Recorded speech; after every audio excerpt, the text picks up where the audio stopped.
Good evening, one and all. We welcome you all to the international webinar series on holistic health, well-being, and sustainable development 2022-2023, commemorating Azadi Ka Amrit Mahotsav, nation celebrating 75 years of independence, United Nations Sustainable Development Goals 2015 to 2030, as part of awareness and campaigns, and India's G20 presidency, World Health Organization 75th anniversary, in collaboration with Sri Holistic Health Foundation India and Sri Research Institute Center for Art, Sciences and Wellbeing. Before we start our sessions, let's take the blessings of Almighty.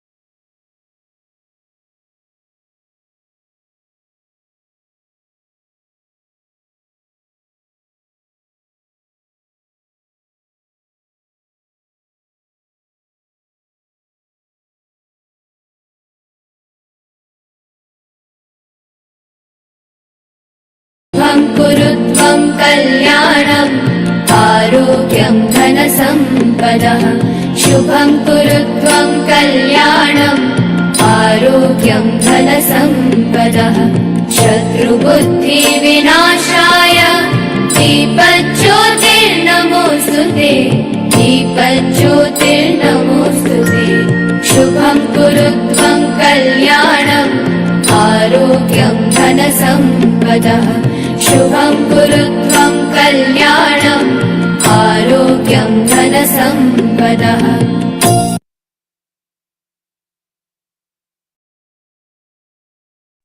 The blessings of Almighty, we shall continue with today's sessions.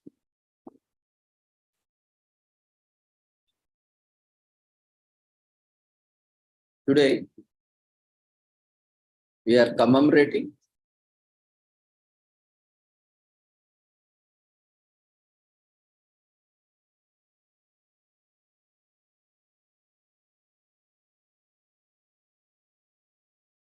World Thrombosis Day, or World Thrombosis Day is observed by the entire world on October 30th. The International Society on Thrombosis and Hematosis, or hemostasis, created the World Thrombosis Day and World Thrombosis Day campaign in 2014 to bring awareness to the frequently disregarded and misunderstood condition of thrombosis. Globally, thrombosis-related disorders cause 1 in 4 deaths, and astonishingly, blood clots affect up to 9 lakh people in the United States alone each year.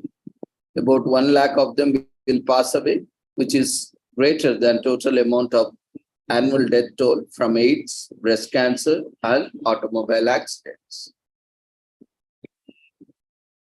As scientists, researchers, and healthcare professionals, we are aware that the heart attack, stroke, and venous thromboembolism are the top 3 causes of cardiovascular deaths worldwide.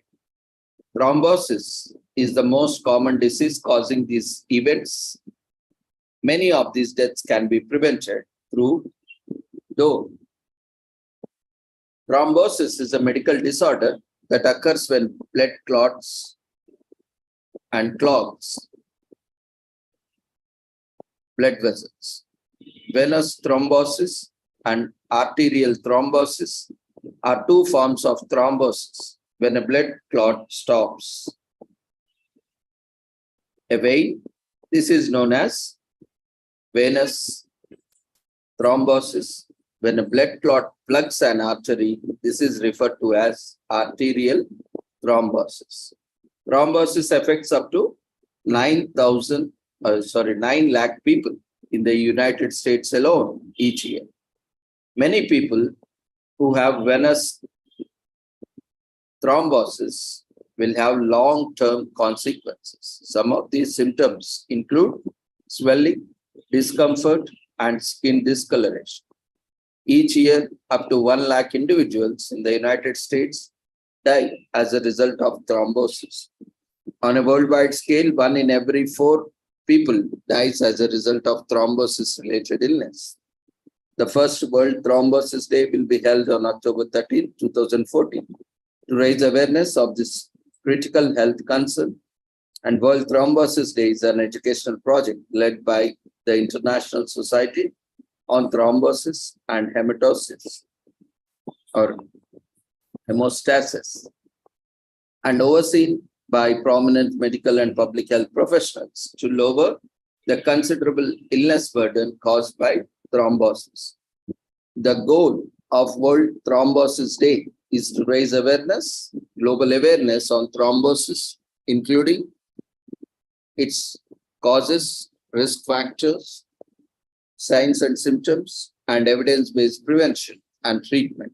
And finally, the effort aims to minimize the number of people who die or are disabled as a result of the condition. The World Thrombosis Day mission supports the World Health Assembly's worldwide goal of lowering non-communicable diseases related premature deaths by 25% by 2025, as well as the World Health Organization's Global Action Plan for Non-Communicable Disease Prevention and Control between 2013 and 2020.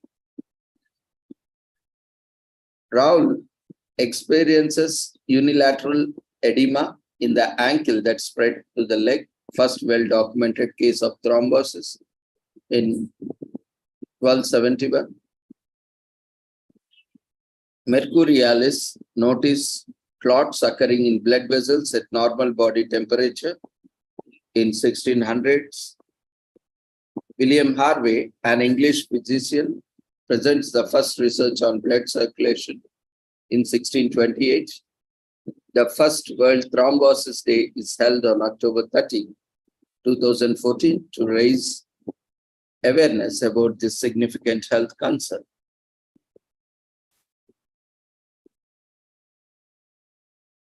The awareness color ribbon or ribbon color for blood clots, especially DVT, is deep red. The color of the PE awareness ribbon is red and white when combined. So, as we have seen how deadly thrombosis can be if not treated and well intervened. What causes thrombosis? Anything that prevents your blood from flowing or clotting properly might cause a blood clot. DVT is mostly caused by damage to a vein caused by a surgery or trauma, as well as inflammation caused by infection or injury. So who is at risk of developing thrombosis? Deep vein thrombosis, DVT, is more common in adults over age of 50. It is also more prevalent in those who are overweight or obese, or if you are pregnant or in the first 6 weeks after giving birth. You are at risk of developing thrombosis. So learn more about thrombosis and discuss the dangers with your doctor or health professional. Learn about renowned thrombosis survivors, including Hillary Clinton, Serena Williams, and James Stewart, and many more. If you have survived thrombosis, please share your experience with others by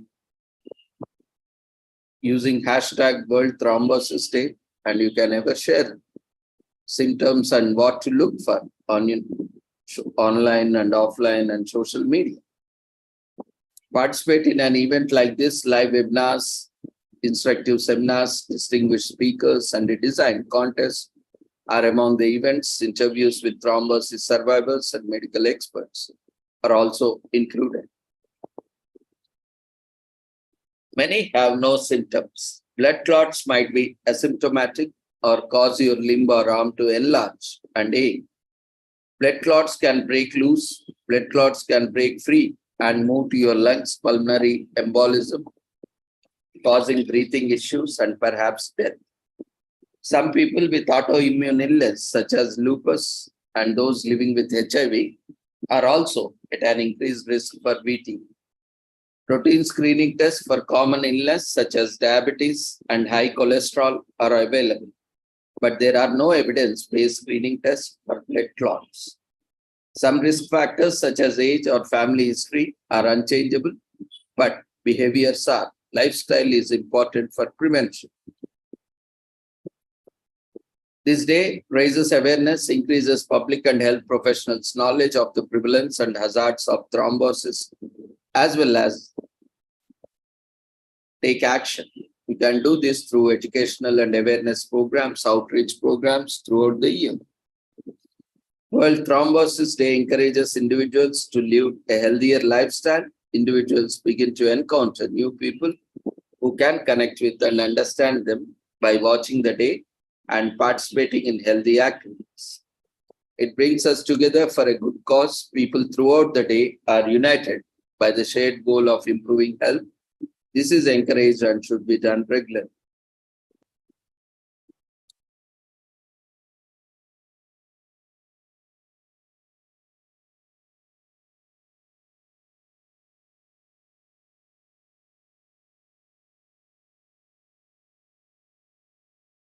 Today, we are also commemorating International Day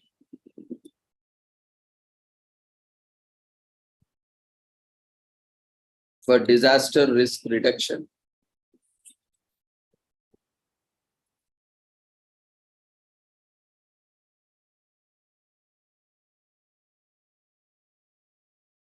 By 2030, with the current climate projection, the world will face some 560 disasters per year, as per UNDRR 2020.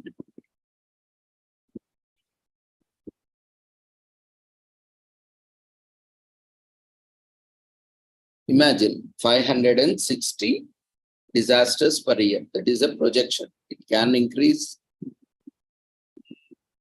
and also can decrease. But mostly we are seeing disasters are increasing year by year. About 75% of extreme weather events are currently connected to climate change, fueled by carbon emissions, Climate Adaptation Platform 2020. In the Great East Japan earthquake of 2011, persons with disabilities were twice as likely to die, as per International Rehabilitation International 2014. From 1970 through 2019, the UN found that 91% of all deaths from weather, climate, and water hazards occurred in developing countries, as per United Nations. So, the theme for the day, this year's International Day for Disaster Risk Reduction, addresses the connection between disasters and inequality. The theme being fighting inequality for a resilient future.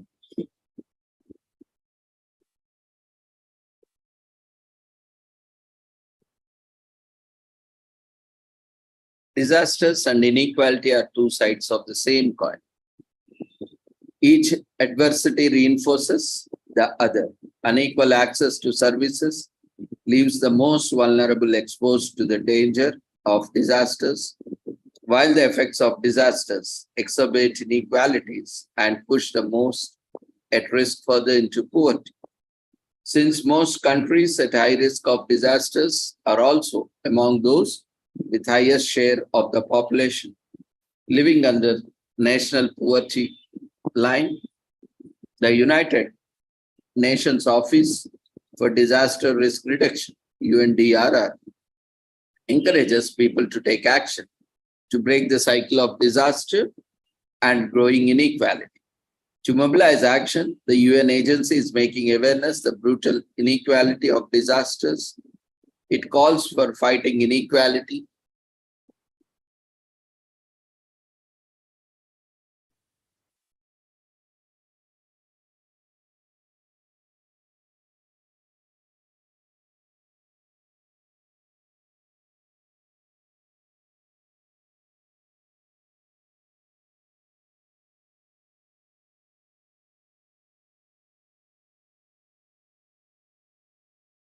for a resilient future, which is the theme of 2023 observance.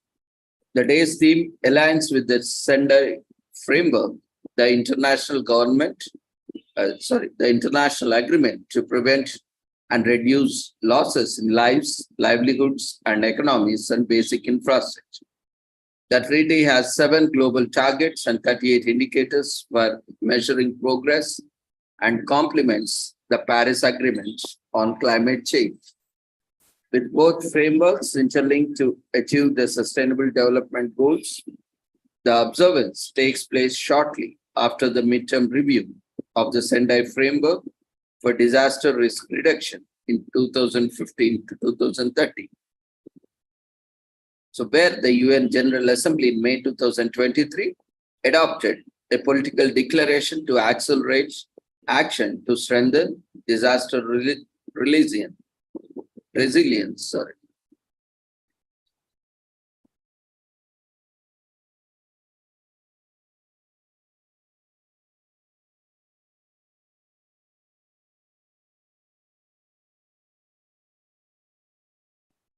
The 2023 Global Survey on Persons with Disabilities and Disasters. Disasters impact everyone, but have a disproportionate impact on persons with disabilities. Not because of individual impairments, but because of societal barriers. That is why UNDRR has been campaigning on disability inclusion and commissioned the first global survey on disability and disasters in 2013. In October, the agency will release the results of the updated survey. The International Day for the Disaster Risk Reduction was started in 1989 after a call by the United Nations General Assembly for a day to promote a global culture of risk awareness and disaster reduction. Held every 13 October, the day celebration how people and communities around the world are reducing their exposure to disasters and raising awareness about the importance of reining in the risks that we face. In 2015, at the 3rd UN World Conference on Disease Risk Reduction in Sendai, Japan, the international community was reminded that disasters hit hardest at the local level with the potential to cause loss of life and the great social and economical upheaval. Sudden onset disasters displace millions of people every year. Disasters, many of which are exacerbated by climate change, have a negative impact on investment, sustainable development, and the desired outcomes. It is also the local level that capacities need to be strengthened urgently. The Sendai Framework for Disaster Reduction is people-focused and action-oriented in its approach to disaster risk reduction and applies to the risk of small-scale and large-scale disasters caused by man-made or natural hazards, as well as related environmental, technological, and biological hazards and risks. Cities are the front lines in dealing with disasters and are major emphasis of the Sendai Framework for Disaster Risk Reduction. They are particularly vulnerable to increasingly frequent and extreme weather hazards such as storms, climate change, impacts including water shortages, environmental degradation, and unsafe construction in seismic zones.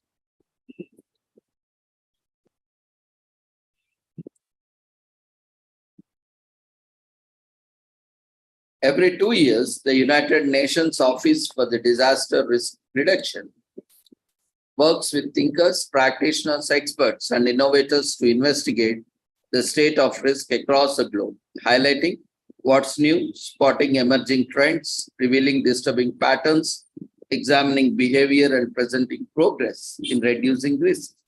The findings make up the 2022 Global Assessment Report on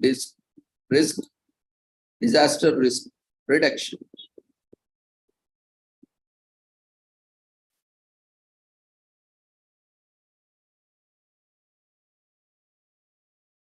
UN 2013 Global Survey explains why so many people living with disabilities dies in disasters.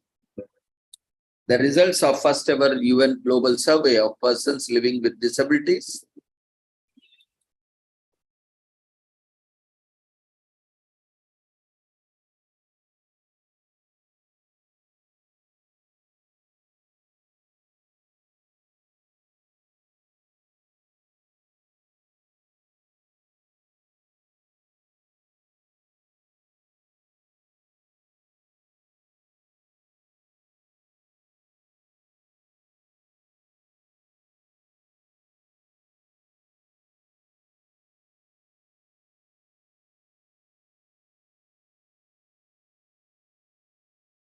The results of first ever UN Global Survey of persons living with disabilities on how they cope with disasters illustrates why they die or are injured in disproportionate numbers in disasters.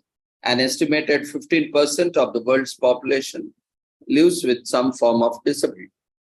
When in multi-hazard prone United States of America or Bangladesh, earthquake prone Italy, or flood prone Thailand, people living with disabilities across the world say they are rarely consulted about their needs and only 20% would evacuate immediately without difficulty in the event of a sudden disaster event. The remainder could only do so with a degree of difficulty, and 6% would not be able to do so at all. If given sufficient time, the percentage of those who could evacuate with no difficulty rises from 20% to 38%. But 58% feel they would still have either some or a lot of difficulty, while 4% would still not be able to evacuate. The fact that percentage of those who could evacuate with no difficulty almost doubles if they are given sufficient time underlines the importance of early warning systems and ensuring that warnings reach all members of the community, regardless of any mobility of communication challenges. The head of the UN office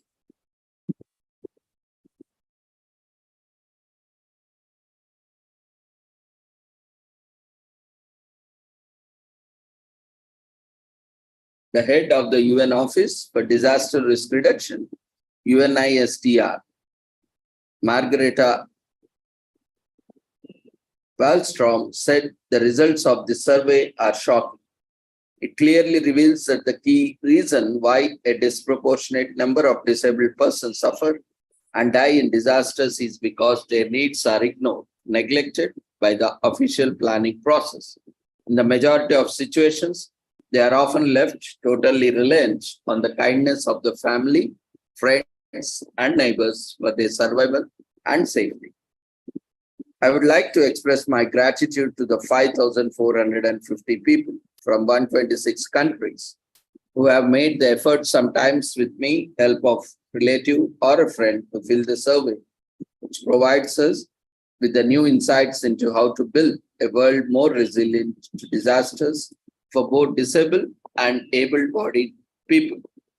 UNISDR will ensure that their knowledge and experiences are taken fully into consideration at the 2015 World Conference on Disaster Risk Reduction, when UN member states meeting in Japan will adopt a new global framework for disaster risk reduction to replace the current OGO framework for action.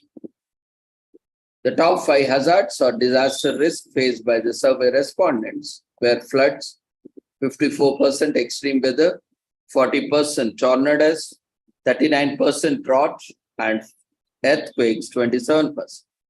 The challenges of evacuation are obvious from the high percentages of survey respondents who have a degree of difficulty, either hearing 39% or seeing 54%, walking or climbing steps 68%, and difficulty communicating 45%.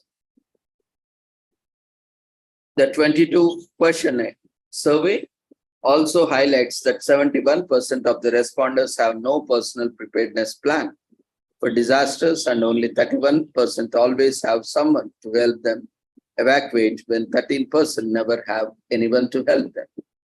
Just 17% of the respondents were aware of the disaster management plan in their city, town, community, and just 14% said they had been consulted on it. At the same time, 15% of the respondents expressed a wish to participate in the community disaster management, while a further 21% were not sure and 24% said no. The responses received in time for analysis in advance of the International Day for Disaster Reduction on October 13th were 52% female and 48% male.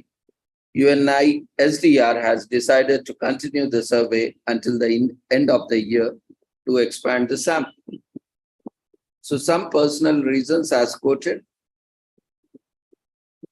If I have prior knowledge bad weather is going to occur overnight, I sleep in my wheelchair so that I can take cover quickly. Another reply, would take my service dog and go into my bathroom for tornado. Another reply, because I can't hear sirens when there is severe weather, I have to stay awake to watch the storm until all gone. Another response, I stock up on a circulatory medicine, leg warmers, heat pads, and try to save up enough for an extra heating bills during cold spells in winter.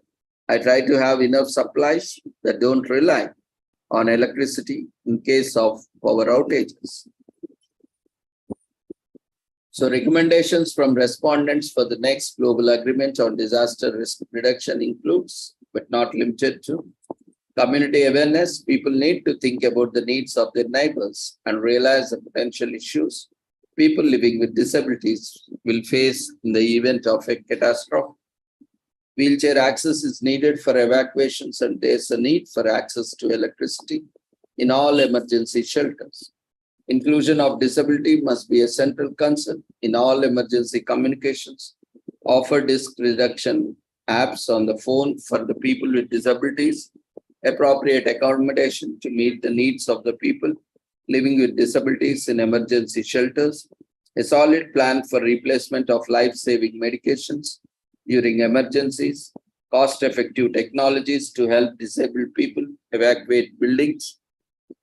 In emergency situation, don't work with colors or small letters. I'm colorblind. So these are the recommendations shared by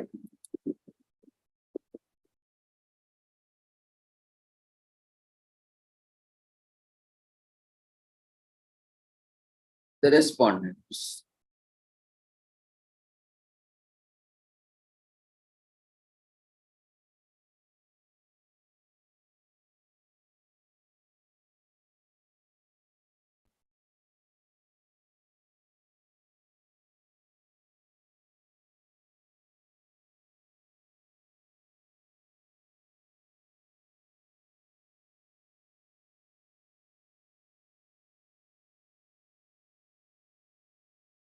So the 10 essentials for making cities resilient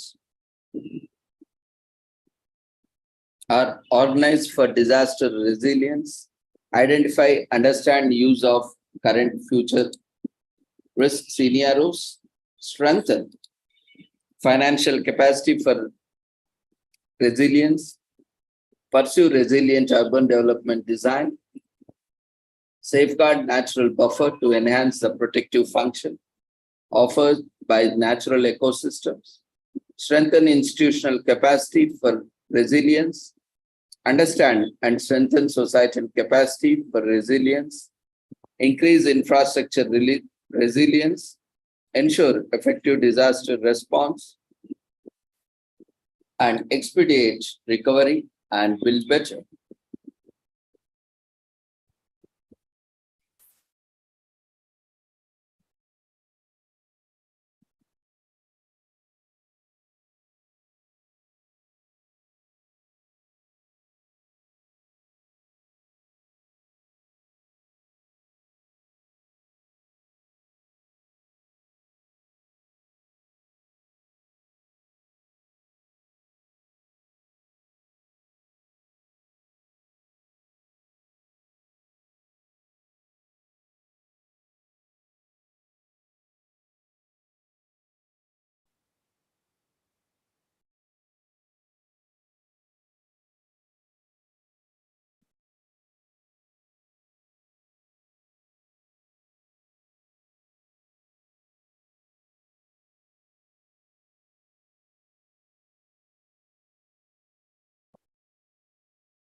So let's watch a short video.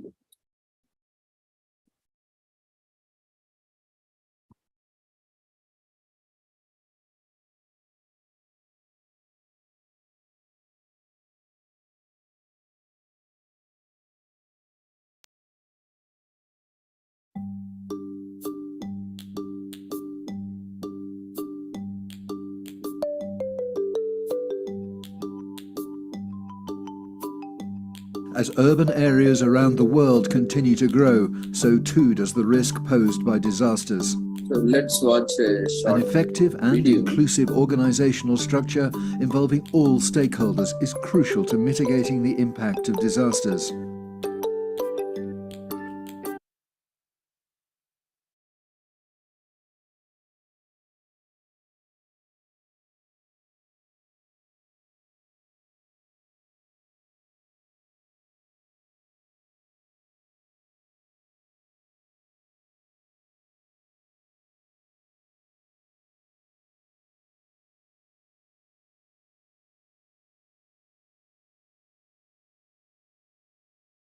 Risk solutions.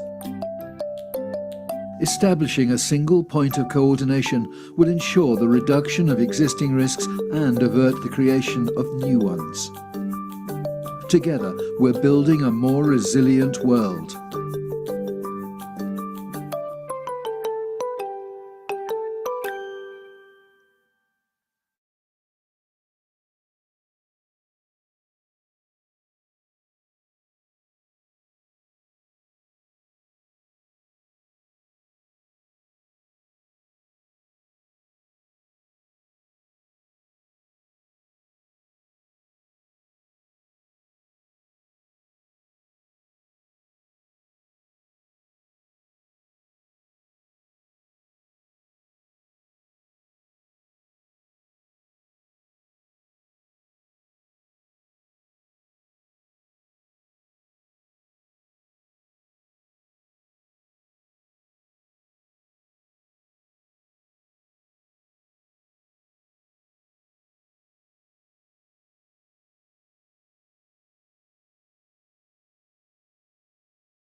Today, we are also commemorating International Civility for the Girl Child Day to honor, promote, and support a girl's right to make her own decisions on October 30. It is a celebration of the wisdom, tenacity, and intellect of girls who are fully capable of making their own choices, just as boys their age are. The day prompts girls to follow golden rule and achieve whatever they want in life. Brought into existence by American civility expert Lucia Acaiso in 2020, the holiday motivates us to find for a world in which girls have the liberty and civility to do whatever they want in life. Women and girls must have the liberty to chase their potential, live a life that free of form of life, any form of violence, and express their views without a threat of retribution. Women and girls live lesser lives in fear and anticipation of male violence. In a world in which girls are commanded, overruled, threatened, and silenced for expressing their thoughts, and the observation encourages them to find their voice, develop leadership qualities, and embrace their flaws. This is the season to champion girl power. The day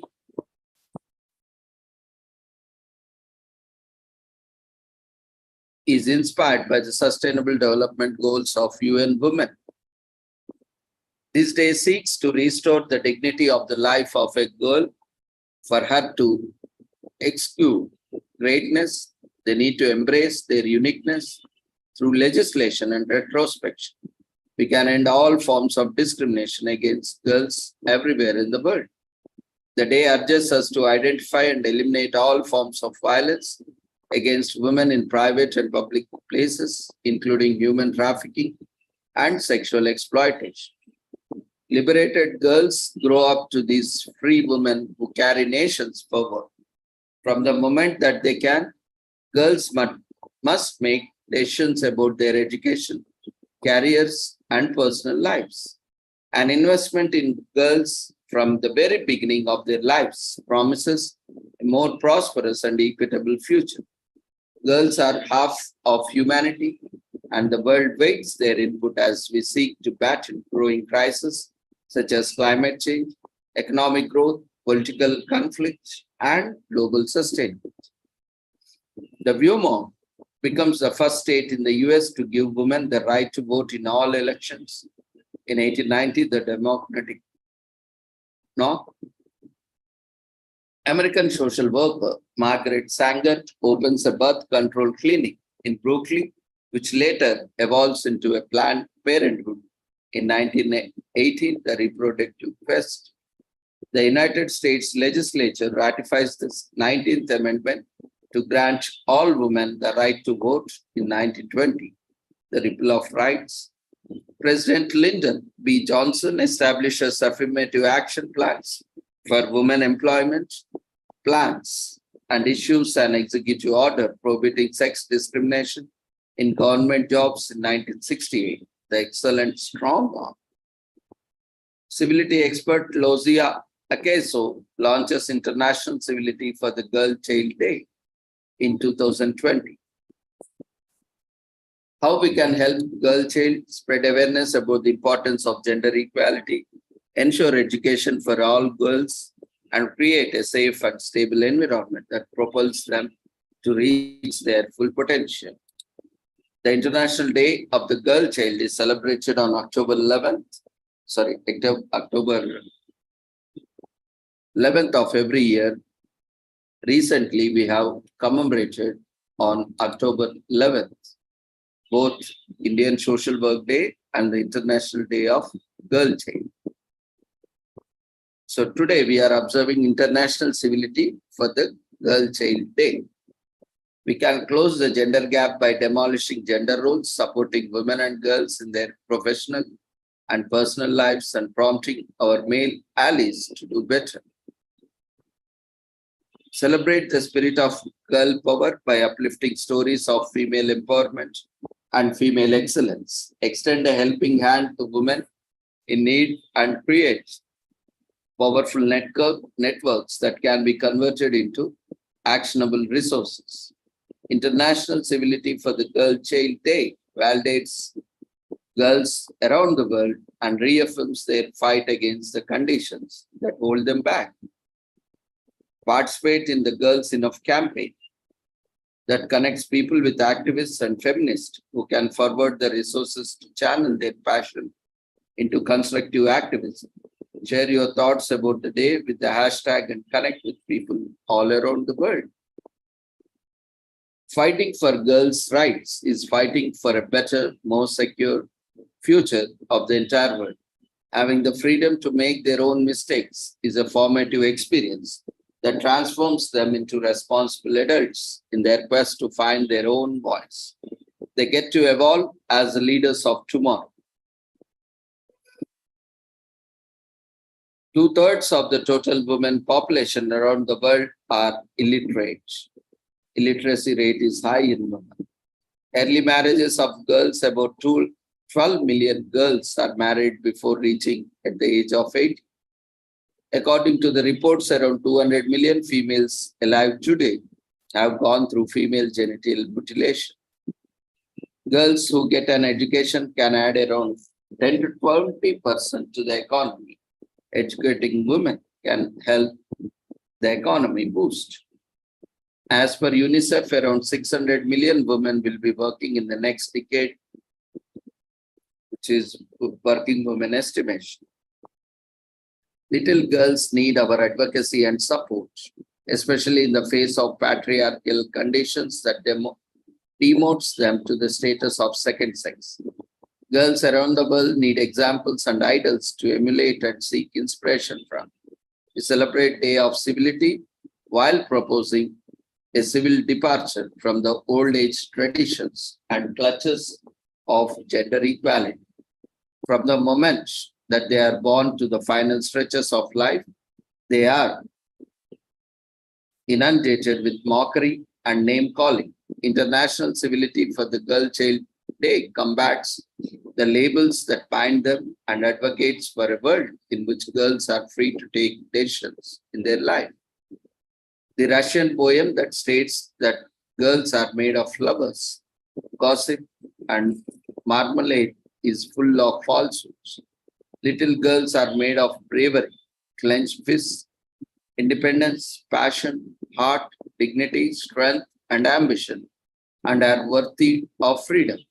On October 13th, we fight for their liberty and promise them a future in which they can pursue the golden rule.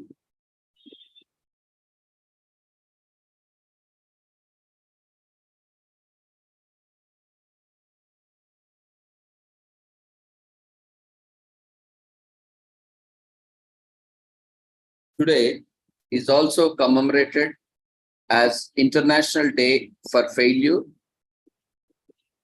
which is celebrated with much zeal and learning around the world on October 30th. Aalto University in Finland has something to do with this creation of International Day for Failure. It may be strange, even ironic, for a country like Finland, in whose culture failure is not the norm, or have initiated the idea of a day solely dedicated to the celebration of failure. If they could embrace it, we see no reason why the rest of us can't. International Day for Failure started as an initiative of students at Aalto University in Finland before it became an annually celebrated global holiday. The students reasoned that Finland needed an increase in small startup businesses, but the typical Finn abhors failure and would be averse to startups. The fear of failing and the stigma that may follow discouraged many potential Finnish entrepreneurs from venturing. Hence, the idea of creating a day to celebrate failure, which they believe would in turn remove the phobia for taking risks and invariably increase the number of startups. Did it work? Well, it's International Day of Failure today, so we'd like to think it did. The first holiday was celebrated in 2010 by a group of students in Finland, and by the time the second event was to held, it has already begun to gain huge media coverage and support from influential Finnish people and companies.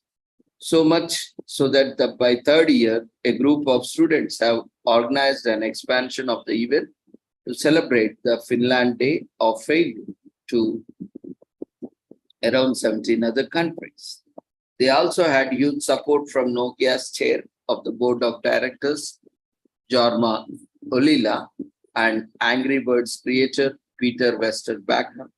Even now, the events held around celebrating the day as serving the platforms for popular Finnish personalities to share their stories of their defeats that later turned into wins. The idea around the day is to spread the argument that making mistakes and failing is normal and even an inevitable part of a person's growth and eventual success. So, International Day for Failure.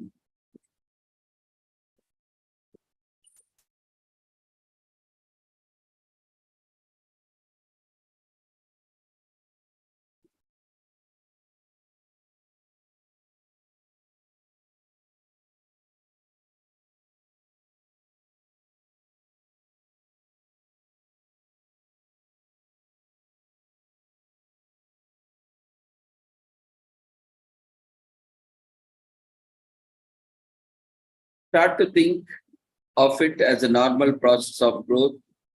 Failures are inevitable for everyone taking risks, and we take risks all the time, consciously or unconsciously, and are even needful sometimes. So we all can celebrate failures.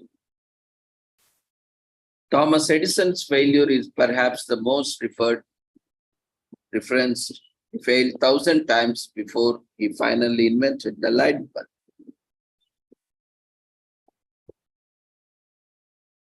Learn about personal setbacks of people you admire.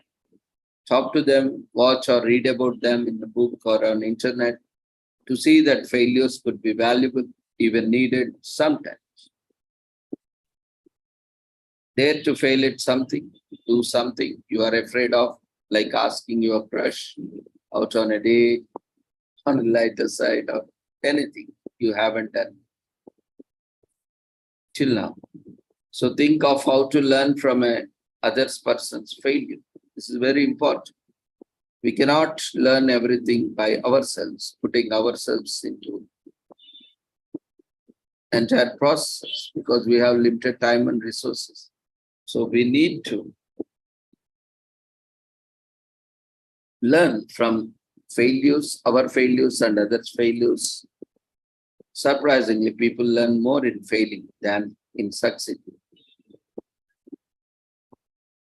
By 2011, the second year of the International Day of Failure celebration, the day has gained so much publicity that mobile phone brand Nokia chair Jorma Olilia has spoke in support of it. The original aim of the day is to motivate, as it was created in Finland out of fear that entrepreneurial spirits in the country would be damaged if the fear people having the starting of business and failing persist. It recognizes that there's a stigma around failure. So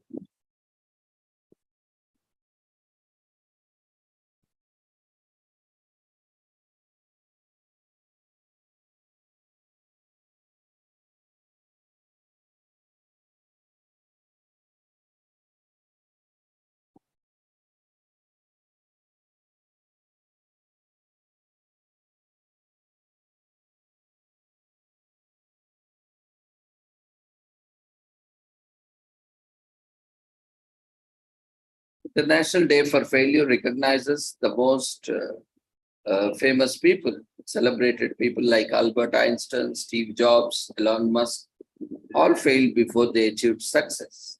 So don't worry, keep trying.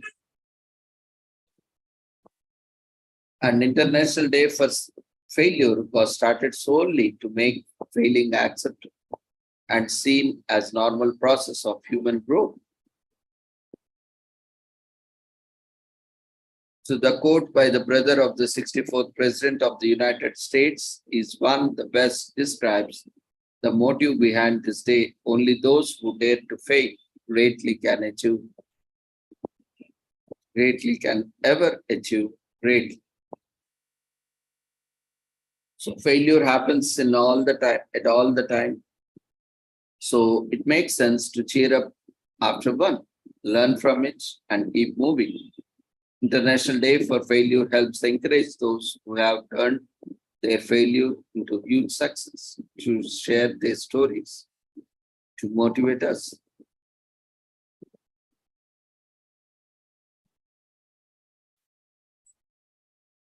So that society doesn't see failures as something we should be proud of, but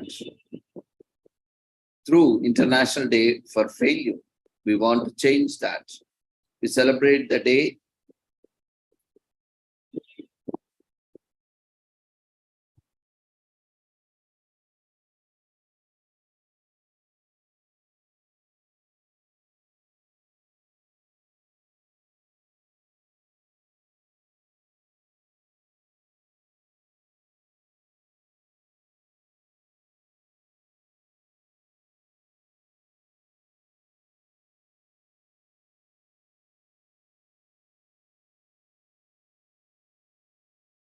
Today is also commemorated as International Skeptics Day. Skepticism is good in moderation, but today on International Skeptics Day on October 13th, go ahead and question some of your beliefs. The investigator of your assumptions can be fruitful and worthwhile.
Today, we are also commemorating Metastatic Breast Cancer Awareness Day in US.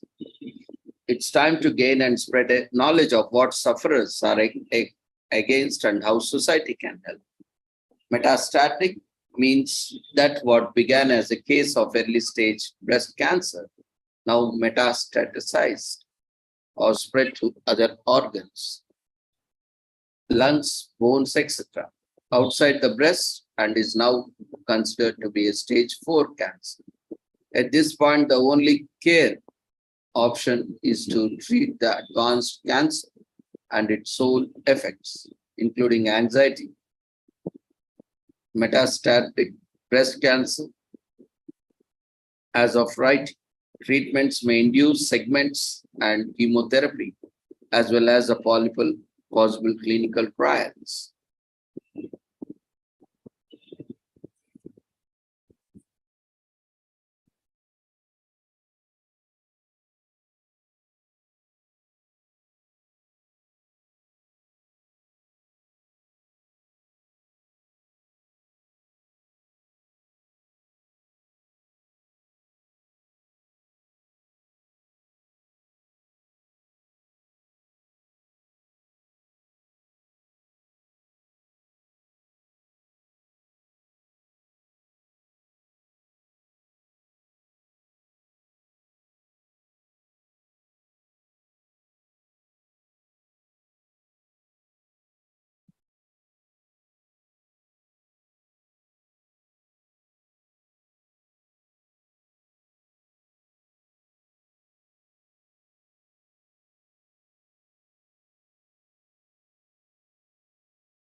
Now, Metastatic Breast Cancer Awareness Day is a time to gain and spread knowledge of what sufferers are up and against and how society can help.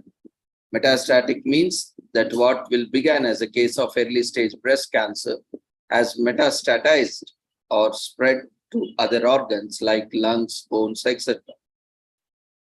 outside the breast and is now considered considered to be stage 4 cancer. At this point, right, the only care option is to treat advanced cancer and its side effects, including anxiety. There is no cure for metastatic breast cancer. As of writing, treatments may include surgeries, chemotherapy, as well as possible clinical trials. New drugs, which along other palliative care can improve quality of life and lengthen lifespan itself.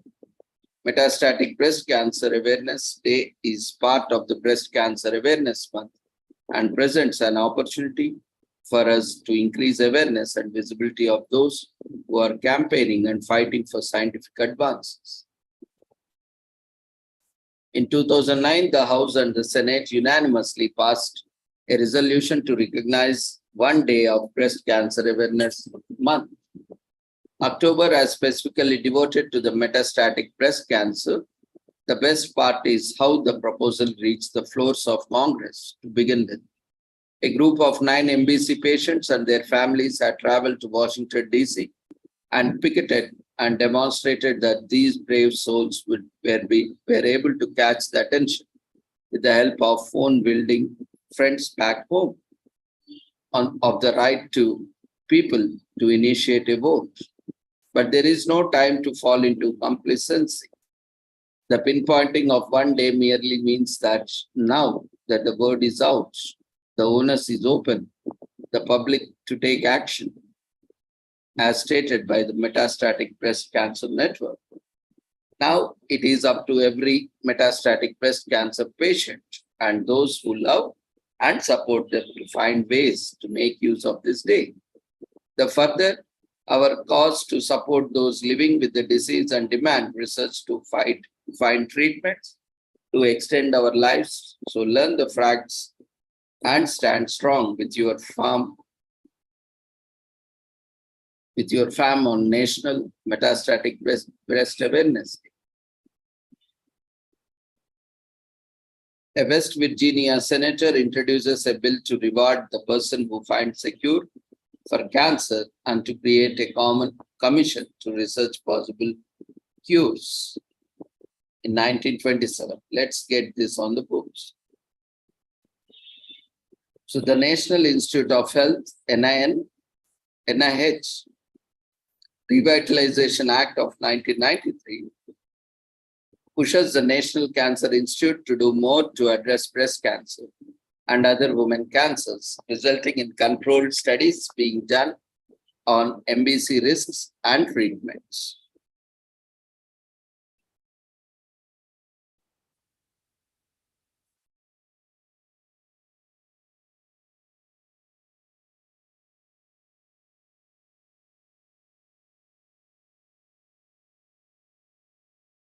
A study from the National Cancer Institute shows that metastatic breast cancer cases are increasing in number, with 150,000 cases, new cases of MBC in the US in 2017 and thereon.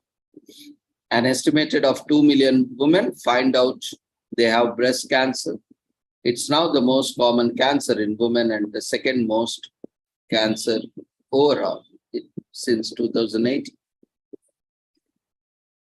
So the color for metastatic breast cancer is a thin pink ribbon, which is used to signify that the cancer originated in the breast.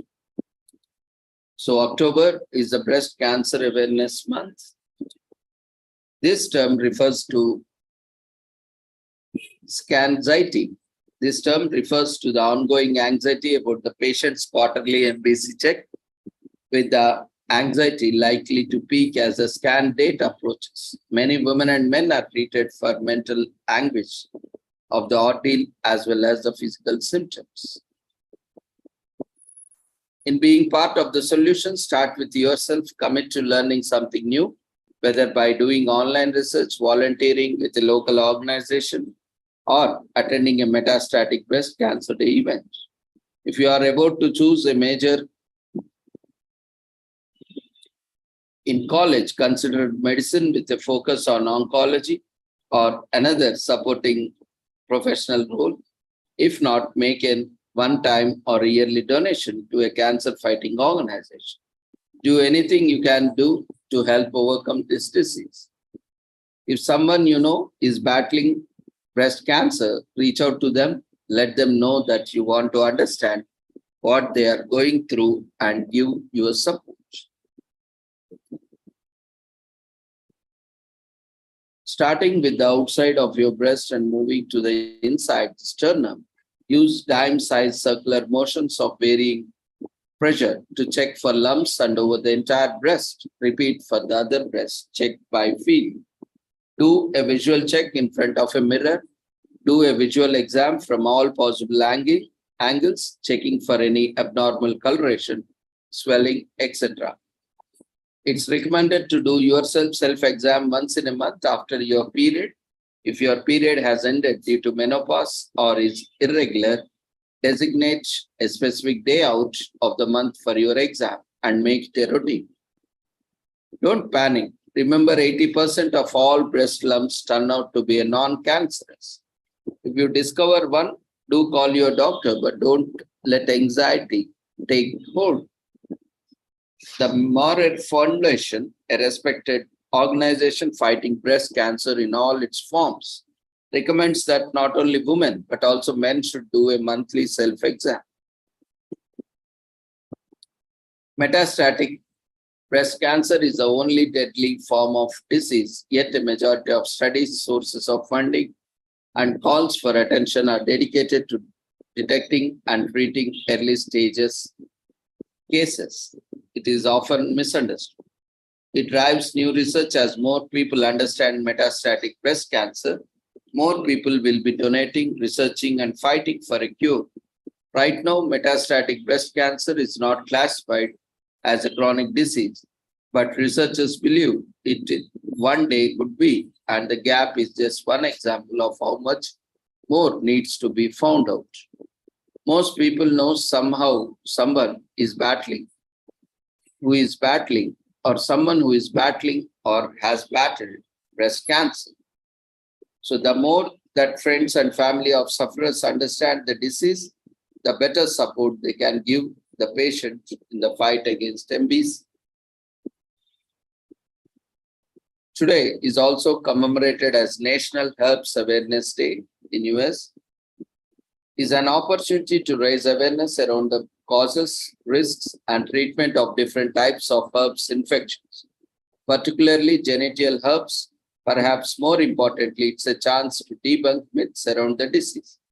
Start conversations about what it really means to have a genital herpes infection, and hopefully destroy the stigma around the disease that impacts nearly 16% of women between the age 14 and 49. National Herbs Awareness Day is sponsored by Femiclear, a brand that has launched a new over-the-counter genital herpes symptom relief product that has been shown to kill 99% of herpes simplex 1 and 2 viruses in laboratory tests. In fact, in a test of women experiencing a genital herpes outbreak, less than 90% said they have experienced less severe outbreak symptoms. So herpes has been one of the most misunderstood and mistreated ailments in the history. It has been around for millions of years and affected nearly every species of human along the evolutionary scale. In fact, 2017, scientists discovered the ancient primate believed to have been herpes patients. 0. Needless to say, we hominins have been dealing with the itching, burning, tingling pain of herpes for millennia. However, the stigma around herpes is relatively new. Throughout most of the medical history, that is 20th century, the stigma of herpes was relatively low. Yes, it was sexually transmitted infection, but it was also transmitted through other forms of contact, and it wasn't considered a discrete type of infection until the 1960s. By the 1980s, herpes, particularly herpes simplex 2, the virus known to cause most genital cases, became a very real source of public shame and embarrassment. Time magazine labeled it the new sexual leprosy.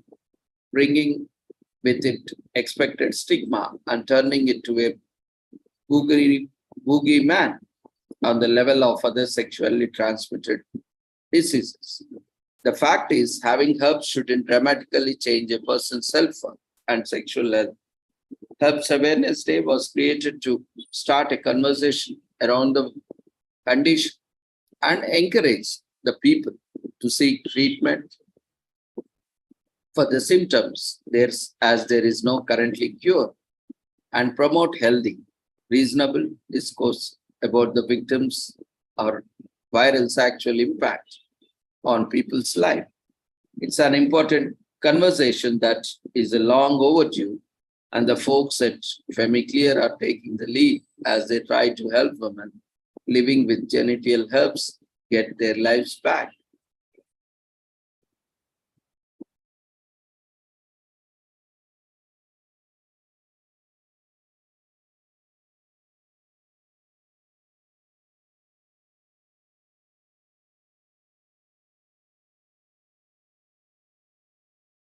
Today is also commemorated as National Train Your Brain Day in US, raises awareness of the power of the mind and potential benefits of the positive mental training.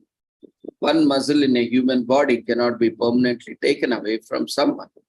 It has an impact on everything they do and shapes how they specifically see the world.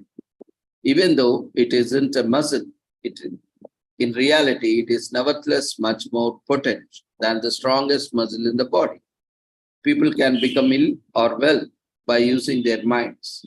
People may have sense of paranoia and deceit in other people's action as a result of this, or they may simply be able to notice how others are coping with life.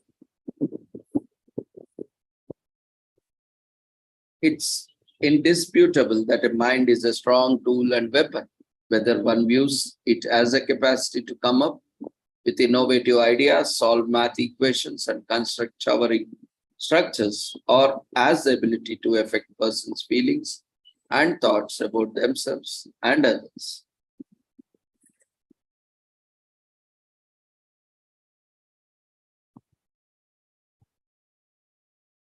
Today is also commemorated as National Transfer Money to Your Sunday in US. To expect your son to finally call home. Sure, you probably send him money whenever he needs it or when you are just thinking of him in general. But why not get festive and send him some pocket change to celebrate this very specific holiday? You might even get an I love you of it.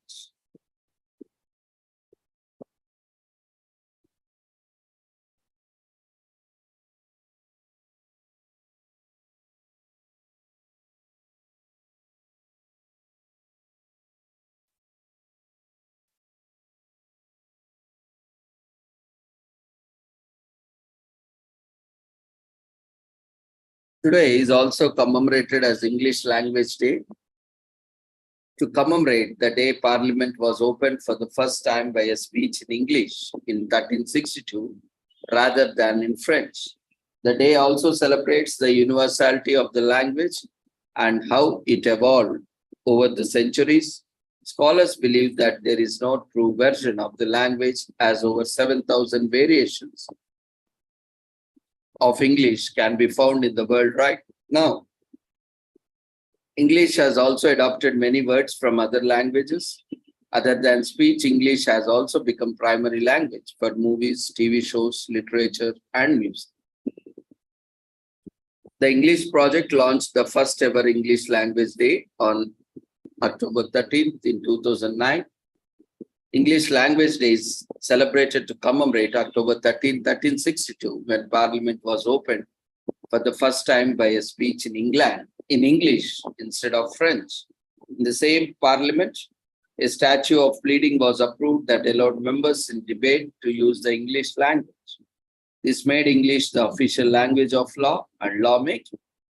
English is a vast language. There are more than 250,000 words in the Oxford Dictionary, minus a lot of technical, scientific, and slang words.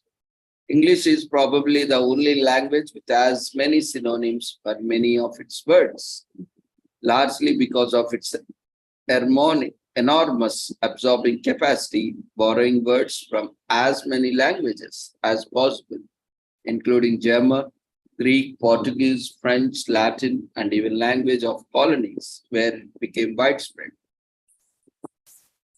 Years of colonialism meant that English now also had words from Asian, Caribbean, African cultures. The English language has always been eager to adopt and adapt words and phrases from other languages. The willingness to adapt itself is probably what makes English so different from other languages such as French. The English language is easily the most broadly used and spoken language on the planet, and it enjoys a good reputation for adapting words, concepts, and cultural influences from around the world. This adds to the language enormous vocabulary, one that is full of odd roots, spellings, and grammar.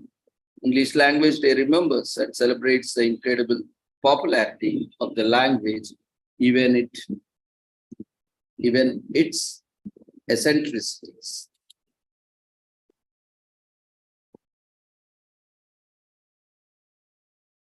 Today is also commemorated as Ancestors Day in Cambodia.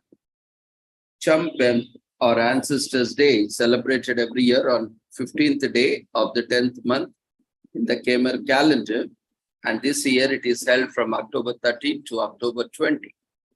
It is a Cambodian religious holiday that is often referred to as Ancestors Day or the Ancestors Festival. The festivities last for 15 days before culminating in a final celebration of Chamben, the first 14 days of the Khmer month. Figta what are called Kanben. It is the longest and most unique festival in Cambodia. The day is spent paying respects to the deceased relatives of up to 7 generations. For Cambodians, it is during this time that the gates of hell are opened and the spirits of ancestors are active. The Chamben festival originated in Angkorian era when people followed animism. Animism is the belief that objects, places, and creatures all possess a spiritual essence. Buddhism replaced animism as the leading religion, but since both emphasize respect for deceased ancestors, the old customs under the new religion have remained. In the Khmer language, the official language of Cambodia, the Cham or brochure means a meeting or a gathering, and Ben means a ball of something, such as rice or meat.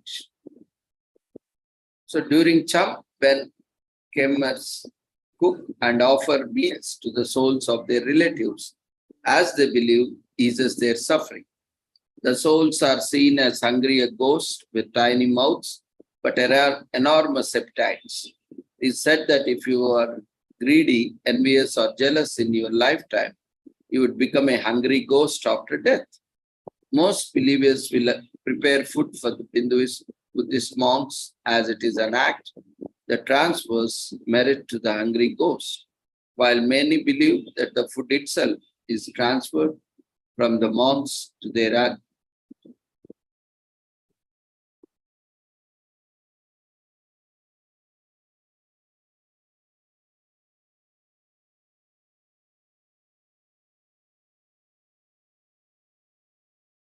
ancestors. People will also throw rice into fields as some believe the food offerings are transferred directly to the dead.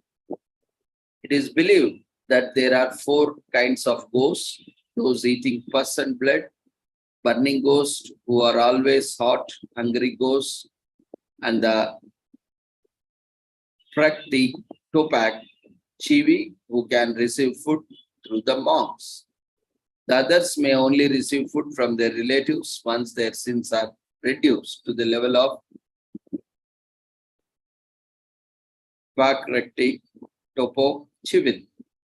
Although this is a fairly unique festival, there are similarities to festivals in Sri Lanka and Taiwan.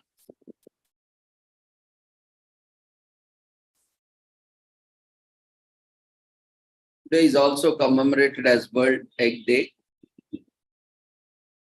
on the second Friday of October 13th. This year, it is the time to cherish and celebrate the versatile, affordable, delicious, nutritious food item that provides sustainable nutrition to help feed the world for vegetarians and non-vegetarians. Eggs contain over 15 kinds of vitamins and minerals. They can be fried, boiled, or even eaten raw, singly, or part as of a meal. Today is also commemorated as Wet Nurse Day in Australia. To recognize the nurses play a significant role in veterinary care. This year, it takes place on 13th October. The objective of the day is to appreciate the work of veterinary nurses and technicians and remember the positive impact of their work. It is a perfect time to recognize the irreplaceable work these professionals do. Wet Nurse Day was first established by the Veterinary Nurses Council of Australia, VNCA, to raise awareness of the importance of veterinary nurse to the veterinary industry and to the wider community. The prehistory or the history of veterinary medicine goes all the way back to Mesopotamia in 3000 BC, where an individual named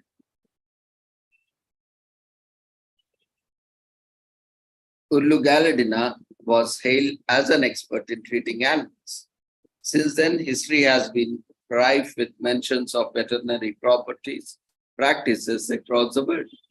One of the first written mention came in 1900 BC, enshrined with sacred Hindu texts, the formal start of the veterinary medicine. However, came much later in Lyon, France in 1761, when Claude Berkeley founded the first veterinary school. Formal British veterinary practices can be owed to the Odiham Agriculture Society, from which the London Veterinary College was born in 1790. So the American Veterinary Medical Association was established in 1863 to advance poultry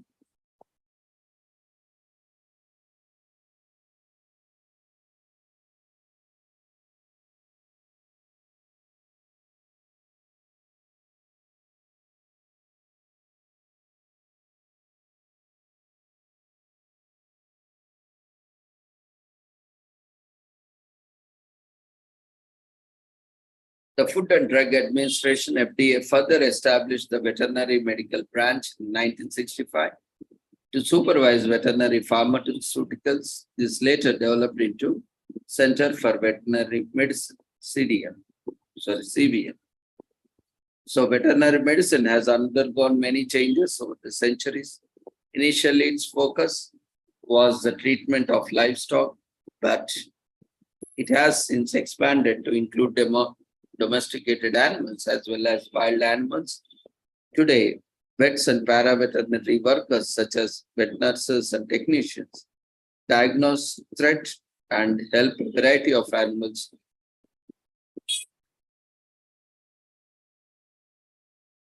safe and healthy. They are most often obliged to look after animal welfare. They also help maintain the food chain and prevent the spread of zoonotic diseases that transfer from animal to humans.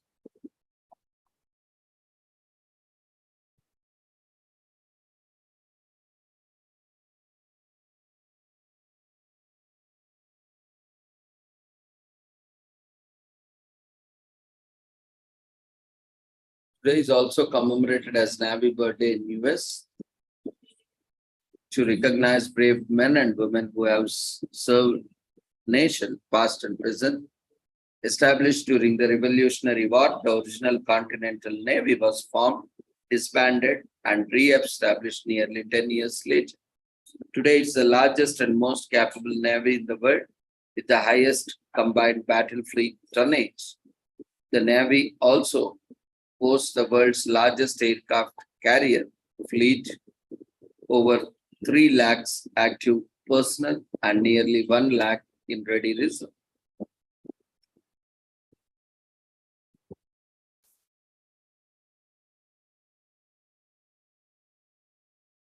Finally, today we are also commemorating National No Bra Day, which is also known as the moment we get home from work day. This is not just about comfort, though National No Bra Day, which falls right in the middle of Breast Cancer Awareness Month. It's time for women and men to learn about breast health. It helps remind people that breast cancer is a potentially fatal disease, but also highly detectable and treatable. National No Bra Day is all about learning to spot early warning signs and get an edge in fight against cancer. So National No Bra Day origins can be traced back to history on July 9, 2011 and October 19, 2011. The latter was founded in Toronto, Canada, where it was originally titled Bra Day by Dr. Mitchell Brown. Breast reconstruction, an event of learning and sharing. Day was celebrated to raise awareness for women who undergo a mastectomy and encourage self-examination. In July that same year, a prison using the pseudoterm Anastasia Donuts conceived National No Bra Day to raise breast cancer awareness, along with the website to help promote with events occurrence.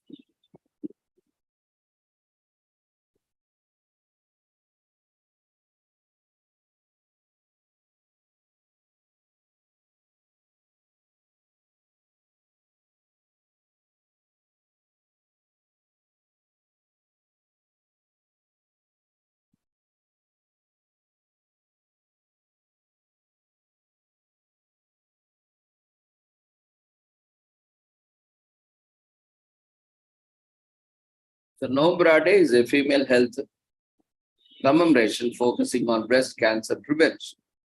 It was created to raise awareness of breast cancer, promote self-examination, and early detection.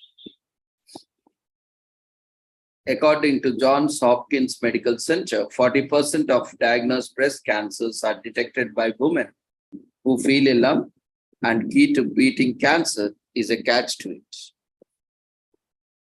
Early. There are helpful infographics on the internet about self-examinations, and you can also consult physician for further details. If you feel a lump or notice any irregularities such as discharge, dimpling, and puckering, consult your doctor immediately.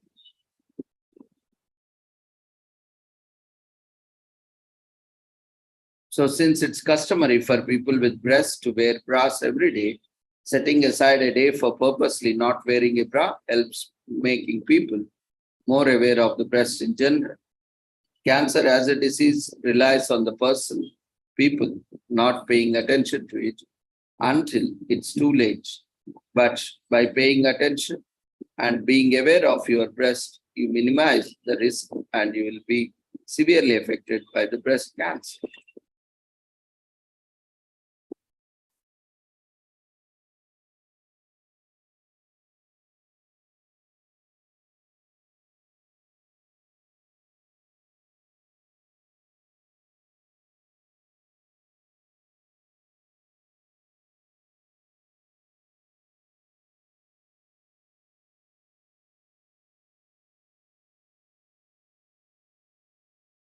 So we are just going to say it. Breasts are a taboo subject, but no one talks about them. How we are ever going to lower the risk of breast cancer? National No Bra Day is a day where it's okay and even encouraged to talk about breasts. This normalizes them and destigmatizes getting checked for cancer. No bra wearers may not realize this, but bras have a tendency to hideously uncomfortable. National No Bra Day is a great excuse to throw convention to the wind and go without a bra, only if you want to, of course.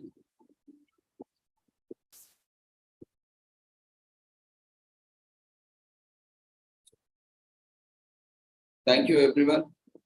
for joining us, and we apologize for the delay due to some important work.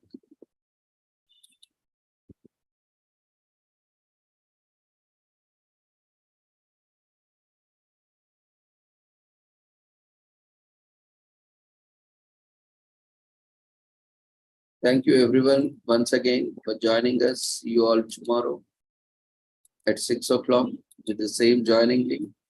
We request everyone before leaving to quickly fill up the feedback form which has been shared through Zoom platform, through polls quizzes. You can access it from polls quizzes, active polls, or you can alternately contact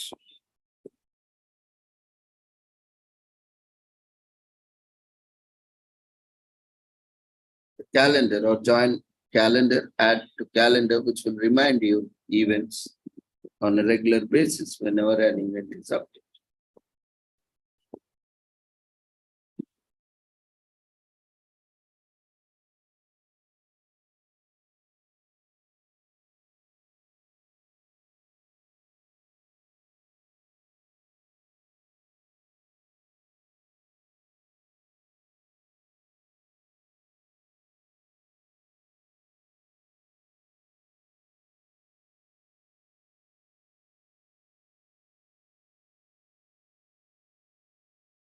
After filling the feedback form, you may leave the platform for the day. Thank you once again for joining us. See you all tomorrow. Take care. Good night.